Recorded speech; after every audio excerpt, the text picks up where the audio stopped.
Hi guys, I'm Kaz and I run Live with Faith Coaching Services. Again, can't see the sign, so there's no point me pointing at it, and yet continue to do so. Today I'm doing a video on affirmations. I'm going to do part 2 tomorrow because I realised whilst preparing for this that there's quite a lot more that I wanted to get across that I'm going to have time to do in just one video. So first, affirmations, and what are they, and do they help, and what can they be used for? They're sort of like, as a coach, they are my secret weapon, definitely. And when used in conjunction with other techniques, which I'll go into later, they massively help to start and change our beliefs. So, the definition of what is an affirmation. An affirmation is a positive statement that is said repeatedly to ourselves to help overcome self-doubt, negative self-esteem issues, negative beliefs, etc.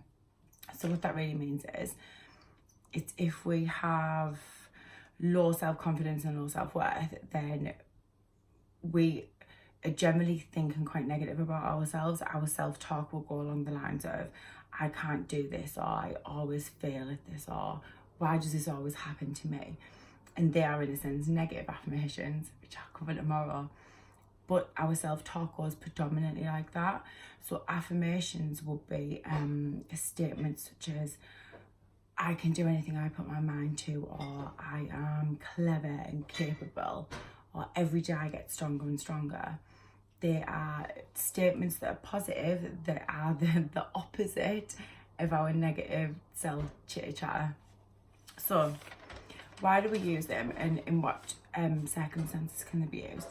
They can be used to help change beliefs. They can be used to help manifest.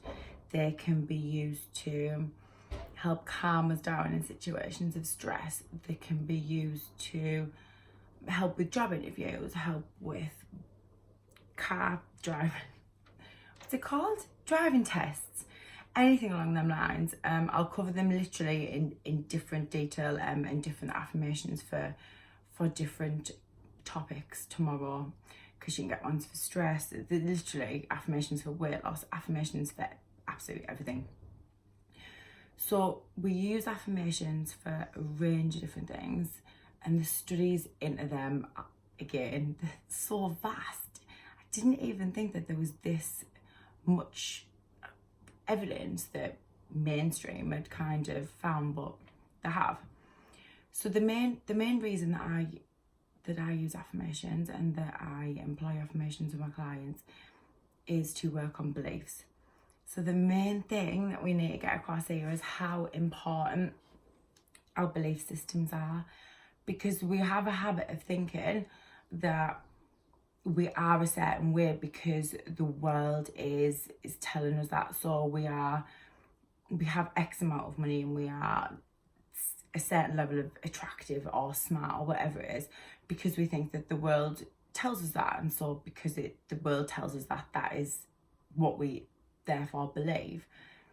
But what we don't understand is how much of an influence how we believe and what we believe, how that has on our reality.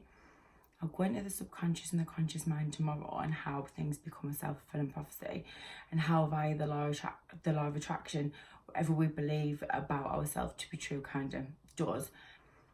But for example, the placebo effect, firstly, shows how important our belief systems are. The placebo effect is basically patients who are receiving treatment for certain types of diseases or problems or whatever, are split into certain groups. One group are not given anything, one group are given the actual medication, and one group are given a sugar pill that they are told is the medication, so that they can kind of look at side effects and whether they work, etc.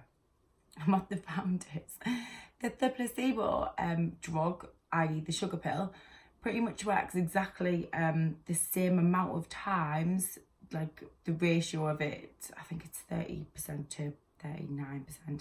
This is just something I'm pulling out from a study that I remember from uni. The placebo is working nearly as well as the actual drug.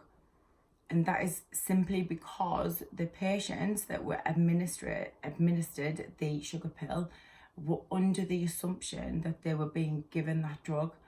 Therefore, the fact in the belief that they were getting the drug therefore caused the reduction in symptoms, or the treatment to the disease to get better, whatever it is. It had a massive positive correlation, just as much nearly as the actual drugs.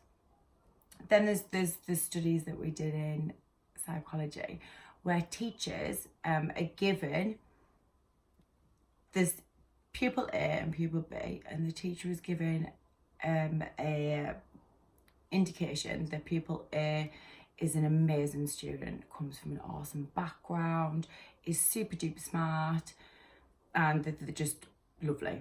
And that pupil B is just absolutely a nightmare in class, that they are not at all up to standard into like education wise, that they're failing and everything. Totally two conflicting ideas of what student A and student B are like. In reality, those students were exactly the same. They tested the same on all of the scales of whatever measurements they were using. They were pretty much the same student.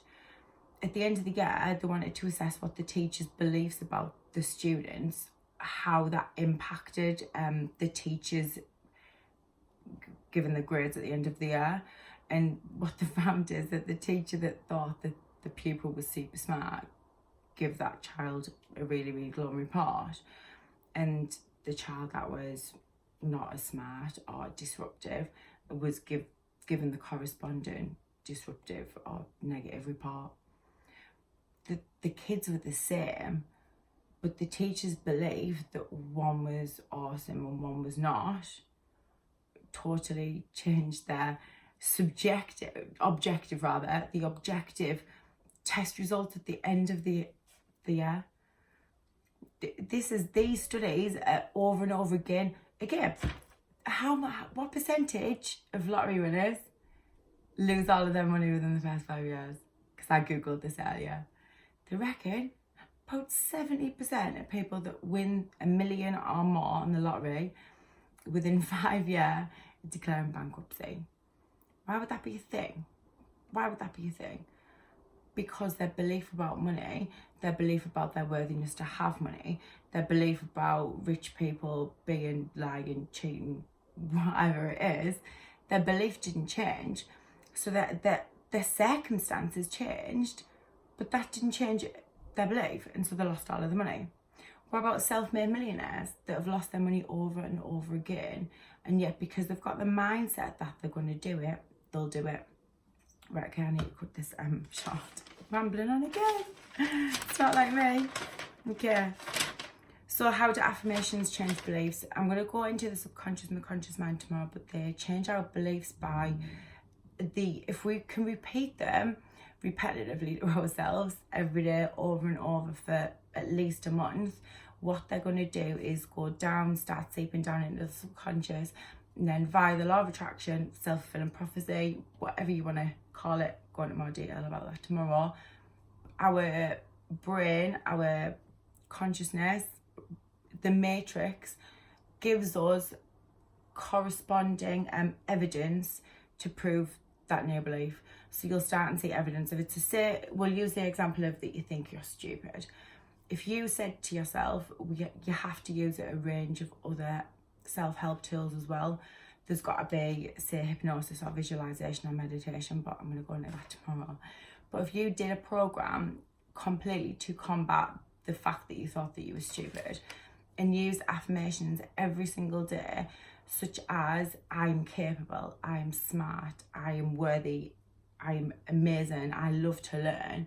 If you did that for a whole month straight, you'll start and get confirming evidence from reality, such as people commenting that you were really clever at solving that puzzle.